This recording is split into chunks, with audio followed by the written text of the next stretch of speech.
डुक्पा गाउँमा है रोड खनिएको थियो। त्यसले गर्दा यहाँ चाहिँ सानो ग्राउन्ड थियो है। यहाँ चाहिँ मेन बस्तीमा चाहिँ हाम्रो चेयरम्यान सोनाम डोमा वाङदी डुक्पा पनि हुनुहुन्छ है। उहाँको देखरेखमा है उहाँले यो धेरै राम्रो काम गरिदिनु भएको छ है गाउँको लागि। यहाँ ग्राउन्डलाई पनि एउटा मेन्टेनेन्स हुँदै रहेछ है। धेरै गर्वलाग्दो कुराहरू यो है, हामीले हेर्नुपर्छ यो कुरोहरू है।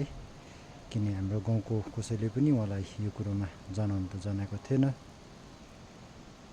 तर पनि यहाँ उहाँको हिसाबले है उहाँ एक्लै भएर हाम्रो यहाँ गाउँको यो रोड बनिने जो कमिटीहरू हुनुहुन्छ उहाँहरूले पनि धेरै खटेर है यति मजाले अहिले गिटीहरू बिछाइसक्यो, वालहरू यसरी मजाले लागिसकेको छ है।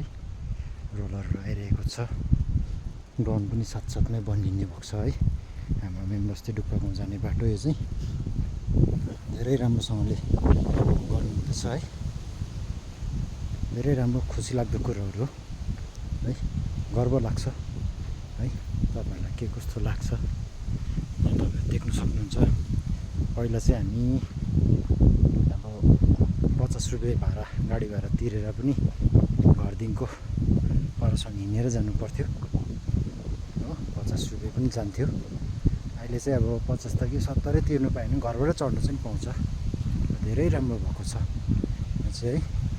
किनभने सोनाम डोमा वाङदी डुक्पा चाहिँ हाम्रो यहाँ सुकिया ब्लकमा चाहिँ चेयरम्यान हुनुहुन्छ है। धेरै राम्रो यसरी काम चल्दैछ, तारातारी काम हुँदैछ, तारातारी काम हुँदैछ। यहाँ यसरी मेटल्सहरू बिचिँदैछ है। हाम्रो साथसाथमै उहाँहरूले गाउँको कमिटीहरू पनि हुनुहुन्छ है, उहाँहरूलाई पनि धेरै धेरै धन्यवाद। उहाँले पनि यही मजाको देखरेखमा है, किनभने हामी गाउँको मान्छे त यसरी कामतिर जानुपर्छ हो, अब हामी बसेर उयो गर्नु सक्दैनौँ।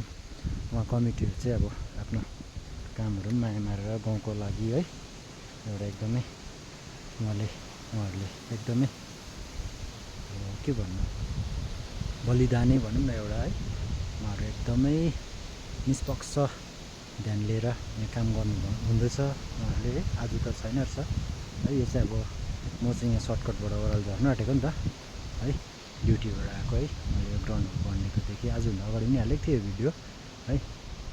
आज पनि यहाँ ग्राउन्डहरू पनि बनाएको देखेर चाहिँ मलाई खुसी लाग्यो है। बाटो पनि यहाँ पिचहरू हुँदैछ अब यसरी है, एकदमै खुसी लाग्यो, राम्रो छ है। हाम्रो सोनाम वाङदी डुक्पावाला उहाँलाई पनि धेरै धेरै धन्यवाद। हाम्रो गाउँ डुक्पा गाउँ मेन बस्तीबाट है सम्पूर्ण तर्फबाट सबै उहाँलाई पनि यसरी निष्पक्ष भएर गरिदिनु भएकोमा धेरै धेरै धन्यवाद है। हाम्रो मेन बस्ती डुक्पा गाउँको उहाँ चेयरम्यान सुकिया ब्लकमा चेयरम्यान हुनुहुन्छ।